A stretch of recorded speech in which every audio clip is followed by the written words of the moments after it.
Okay, good afternoon. Welcome to our 3:30 district staff meeting. I just want to remind you that we will address questions and comments. If you will put those in the chat portion of the video, we will address those at the end. If we start seeing a lot of themes, we'll address those at the end as well, and we'll take as many questions as we have time for, and hopefully get answers to those at the end. But like always, I want to start off with some MISD proud moments, and the one I want to talk about today is just to recognize our Department of Learning. I know that we've had multiple scenarios and we've had to plan multiple situations related to COVID-19. In the midst of that, that group has been preparing for our new teacher orientation. I know that many of you already have participated in your Empowered summer sessions. I believe yesterday and today is the last one of those. And of course, they've done a lot more working through what this year could look like, what the instructional needs are going to be for all of our students, and working with each of you. So just want to say thank you to our Department of Learning. Everyone down there has put in so much time, and thank you for your hard work. As far as today's agenda, I'm going to go through this quickly because I want to get to your questions, but most of you should be aware by now that our board approved starting our year on August 20th. So that start date was moved from the 18th to the 20th, and we will be starting virtually, and that is that's for all students. For students who have chosen full virtual learning for this coming year, then they will just continue with virtual beyond that first 2.5 weeks, 3 weeks. But during the week of September 8th, students who chose face-to-face will then be brought to campus in small groups kind of as a transitional period as we work through our safety protocols and work through routines. So those students that chose face-to-face will basically have the 2 weeks plus the 2 days, the 20th and 21st, and then they will begin transitioning back on campus the Tuesday after Labor Day. So, and then on Thursday, September 14th, everyone will be on campus. It will be our normal schedule, at least for the next few months, which will mean that we will have students in virtual and we will have students in our face-to-face setting. And so your principals have been working all summer on plans, and now as things have become more and more finalized, they have academic plans and they have operational plans that they will begin sharing with you. And I know some of you have already started some staff meetings with your principals. So also, before we get into a lot of detail, I just want you to know that we've received some questions about the hybrid instructional model for high schools. And we kind of approached that early on. Well, not early on. It was actually July 17th that TEA said you could use that as an option. So our principals and our task force began looking at that, and also our central office administration. So we looked at all the opportunities. We looked at challenges of that model.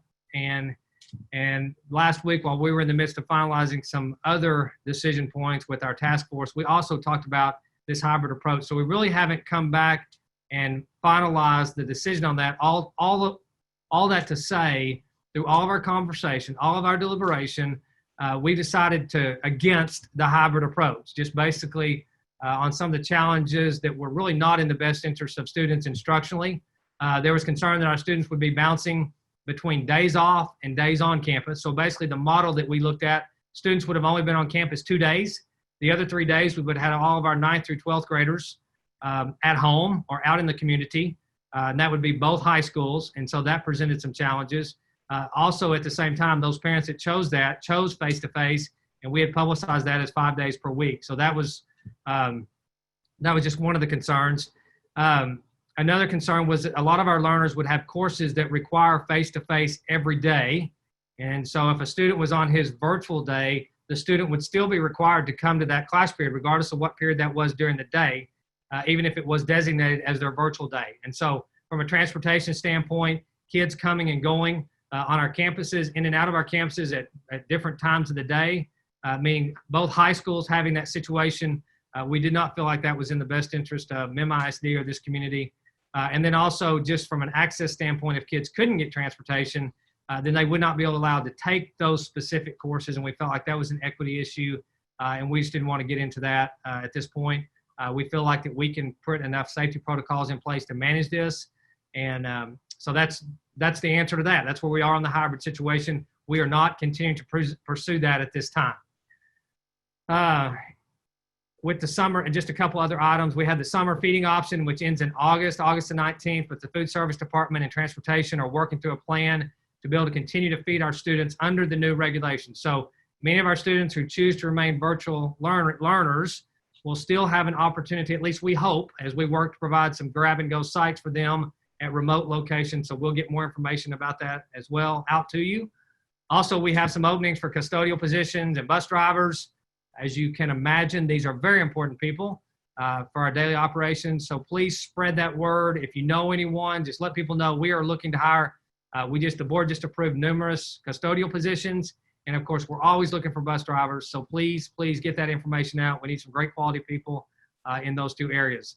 Okay, at this time, I'm gonna invite Dr. Heathcote to discuss. She's got 2 or 3 things on her list that I would like for her to discuss. And so she's gonna jump on now and share a few things. If I've made her, let me see here. Yeah, there she is, Dr. Heathcote. Okay, good afternoon. So on Monday, the school board approved that all students grade K through 12 and all staff and all essential visitors will wear masks that cover the nose, mouth, and chin.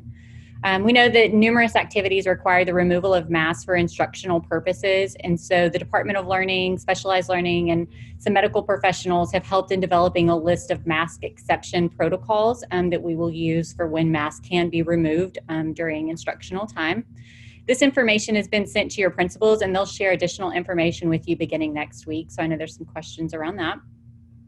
Also, during our board meeting on Monday, they approved the hiring of permanent substitutes and proctors. Our substitute application for permanent subs can be found on the Teacher Job Network under, and as well as under the Human Resources tab on the website. But we plan to hire up to 15 permanent substitutes to help with the potential absences that we expect from COVID this year. So if you know people who are interested, please have them apply, or they can reach directly out to me if they have any questions about the position. In addition, we've also received a few questions around duties for paraprofessionals during our virtual learning start. At this time, paraprofessionals will report to their campuses and be assigned duties by their principals. But if you have any questions about anything else, please just let me know. Okay, thank you, Dr. Heathcote. We've also had some questions regarding especially the synchronous and asynchronous learning, especially during that transition time from the time we start on the 20th until we are all fully on campus the week of the week of, I don't know what day it is, September the 14th. So Ms. Walling is going to address a couple of things there. So Ms. Walling. Okay, thank you. Sorry, I was having a little trouble getting on my laptop, so I'm having to borrow somebody else's. So what I wanted to talk to you about is I know there have been many questions, and there are some concerns regarding the 3-week virtual start that we are going to start on August the 20th. And so, really what I'm talking about right now is for elementary. So for our elementary teachers and for our elementary teachers and all of our teachers that have students that are in elementary school, and then for our parents as well. What we want to do is we realize that this presents an issue for many of our parents and teachers. So with that being said, we're going to follow the schedule, and the exact timing of the schedule, we're still working on that. So whether we start for elementary at 7:30 or whether we start at 8 or whether we start at 8:30, we're going to have a schedule, and you will have that information very soon. But what I want to say is the parts of the schedule that are synchronous will still be synchronous. They will need to be recorded so that a parent or a teacher that's also a parent can can work with their child at a time that it's more convenient for them to show them that synchronous instruction. We realize that it's hard to do cell division and be in more than one place at one time doing more than one thing. And so so for our parents and our teachers of elementary that have chosen face-to-face, they can view that instruction at any time with their child.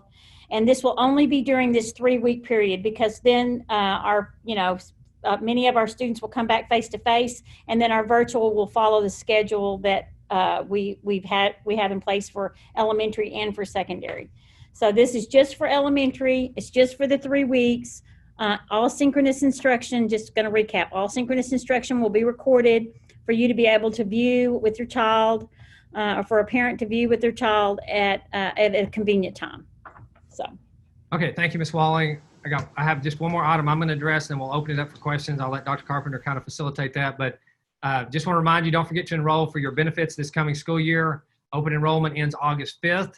And also, just to let you know, we were notified that all employees who are on a district insurance plan are covered at 100% for any COVID hospital stay through December 20th, 2020. So also diagnostic testing for COVID and telemedicine through TRS Virtual Health or any in-network provider is also covered at no cost to the employee. So if you have questions about that, and hopefully you don't need that coverage, but if you do have questions about it, you can contact Carrie Hemley in our benefits department, and she will get all the information you need for that. Just want to make you aware of it. So at this time, I'm going to turn it over to Dr. Carpenter. I think we've had a few questions come in that we can address. Yes. All right. Good afternoon, MISD. Good to see everyone today. Do have a few things. I'm going to call on various people so they can give you a more detailed answer. If it's something that we aren't quite ready to or work through yet, we'll be sure and get that to you as soon as possible. There was a question about the horseshoe tables, like the teacher tables in the elementary classrooms, about plexiglass. Yes, there are the plexiglass and plastic pieces have been ordered for those tables as part of those extra mitigation efforts. I'm going to ask Dr. Heathcote to address the question regarding classroom teachers teaching both face-to-face and virtual. I don't think the answer has changed since the last time, but I'm going to let her speak about that one for just a moment. Yeah, so we are looking at what our numbers are going to be, and obviously to have teachers teaching full-time virtual, we'll need students that are in the virtual environment and enough that the teachers would be able to have a full class load. And so we're looking at that. To be really open with you, it looks like at elementary we will probably have some full-time virtual teachers to begin with. And then at secondary, most people will probably have to be teaching both virtually and face-to-face. And so that can change at any time based on our needs across the district with students coming in or out of virtual. Okay, thank you. There was a question about the transition week, September 8th through the 11th. Principals, we actually just met with principals this morning in detail on their campus operational plans. They're beginning to talk about the week of the 8th to the 11th and looking at that as an alpha split versus grade levels so that we can make sure we're maximizing the time and getting the most out of that transitional process. So principals are working on that. So if you have specific questions regarding that process, just see your campus principal. We also had a question about Dr. Heathcote, this would be for you. Are the subs that are hired full-time, are they going to fill in for just COVID sicknesses, or could they be any teacher that's absent? Yeah, so our full-time substitutes will be used by the principals to fill vacancies wherever they need to fill them at. And so it could be COVID related or not. It's really just to help with staffing on campus. Thank you. Ms. Walling, there's a couple of questions about middle school and high school. Oh, hello, Ms. Walling. There were a couple of questions about, you mentioned that elementary would be recording their synchronous, those lessons. What about middle school and high school? Will they be able to record as well and do that same process, or do we have an answer for that yet? I think what we were thinking is that our middle school and high school students should be able to follow our synchronous and asynchronous schedule without a lot of fanfare. I mean, they're used to the devices, they're used to a schedule, and so that was our thought. That's why we were only really looking for elementary. That doesn't mean that there won't be recordings at middle school and high school. I think that will definitely be part of the instructional platform, but I don't know that that's not going to be the case during this 3-week period. Okay. There were a couple questions, kind of special ed specific. I'll get those to Ms. Wolf, and we'll get those answered out in the FAQ. All right. Kindergarten. When will kindergarten get their iPads, Mr. Garricani? I know you have addressed that some. Do you want to give an update on that? Sure. So just in case anybody is not catching that there in the chat. So, you know, we're facilitating distribution from the administration building upon registration or enrollment. And I see some concern about, well, I've already registered, I've already enrolled. We're working through 6th grade right now. We'll be working through lower grade levels, but our goal is to be done before August 10th. We want to be done with that before teachers return. So devices are all out, and it will probably continue because we'll still have more students enrolling as we go. Okay, thank you. Mr. Norris, one of the questions about parents not being able to maybe find the Clorox wipes or things to send from a supply standpoint, will our classrooms have adequate supplies for cleaning? Yes, I saw that. I was reading that just when you said that. And we will have adequate supplies for all our cleaning purposes. I don't know that anybody needs to bring some or it being part of the class list or anything. We should have plenty of that for everyone. Very good. Okay. There was a question about approving, the board approving campus plans.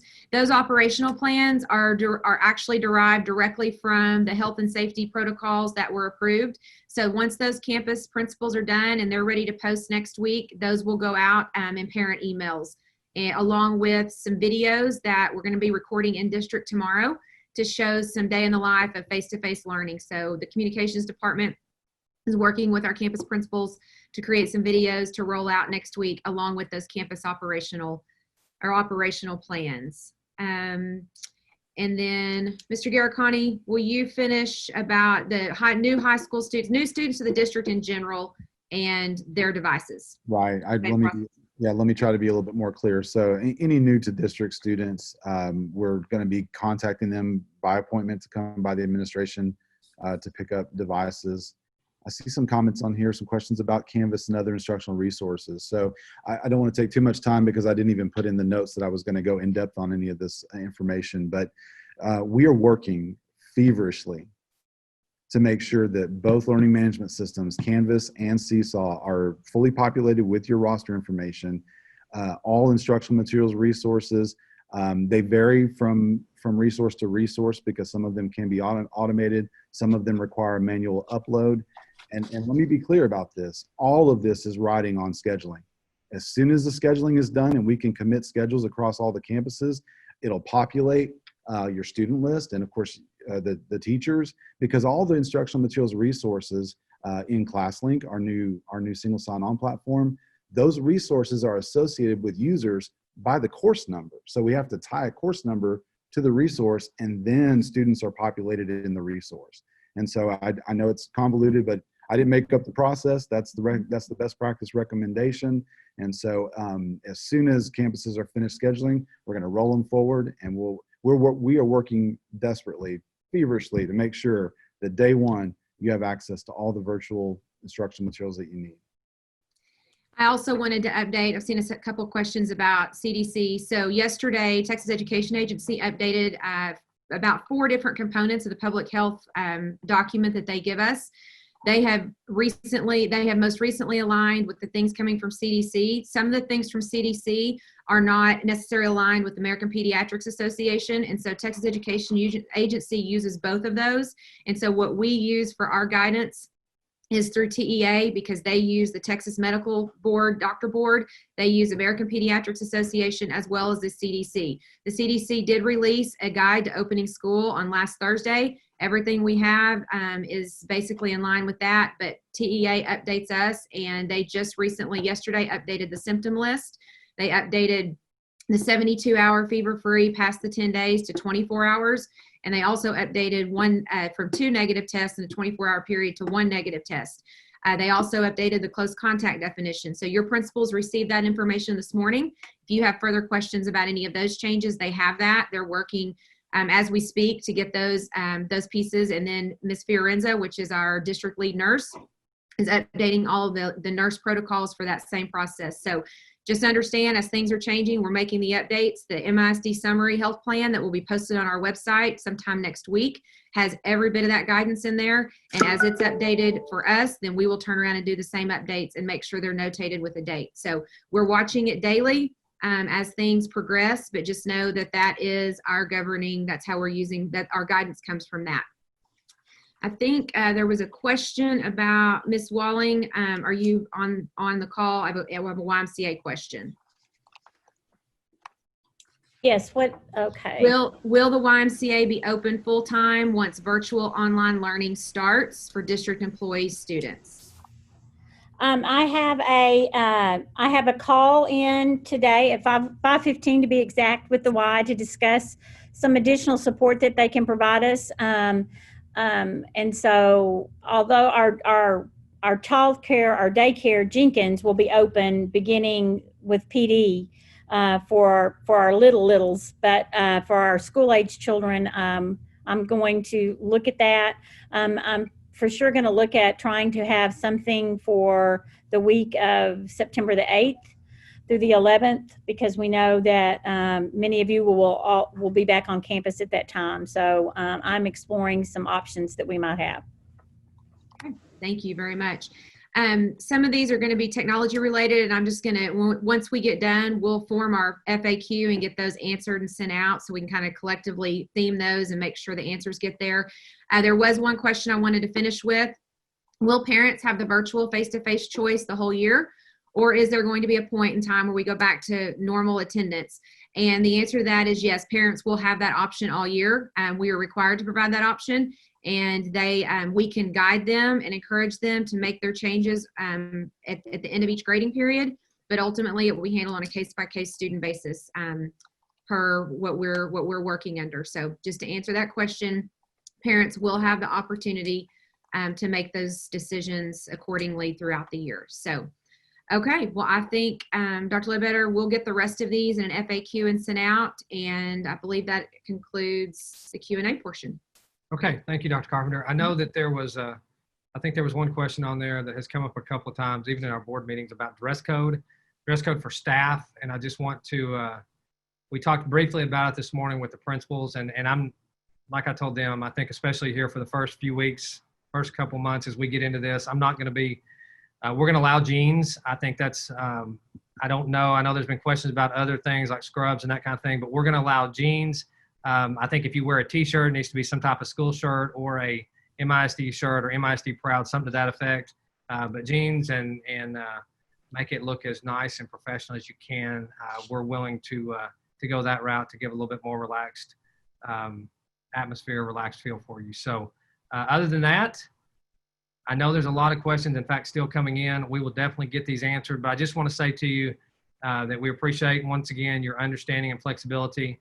I know it seems as though decisions are being made and they're being changed at the last minute, and guess what? They are because of guidance that we're getting. I know there's districts coming out today, as a matter of fact, with changes to their schedules based on what the Attorney General said and their guidance in terms of what public health officials, what authority they actually have. So there are districts making decisions today and next week on their board agendas to make changes to their start dates and starting virtually and how long they're going to go. So it's a challenging time for all of us in terms of what decisions we can and cannot make and what's best for staff and what's best for what's best for parents and what's best for children. And so I do hope you realize that our board took into great consideration the concerns of our staff. And so the starting in a virtual environment really came from the feedback we received from staff in our survey, and then also comments that had been made previous to that about y'all's concern in some respects coming back and your comfort level with coming back. So I think it's a good,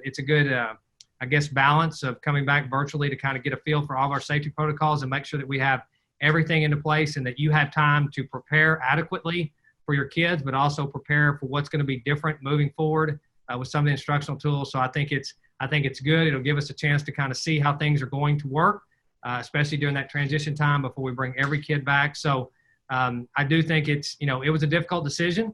And as you can imagine, our board, as well as administration, have had a lot of concerns voiced from parents because they want their kids back on our campuses just like we do. But we also had to balance that with the staff concerns of coming back right now. So please know that you were heard. Your voices were heard. We want you to feel safe. We value what you do tremendously. And like I say all the time, the reputation of this district is amazing because of what happens in our classrooms because of each one of you. So we will all get through this. I know it. We're going to look back on this hopefully in about 6 months to a year and say, wow, can you believe we went through all of that? So bear with us. Continue to be flexible. We appreciate each one of you. And that concludes our meeting for today. And I hope you have a wonderful evening.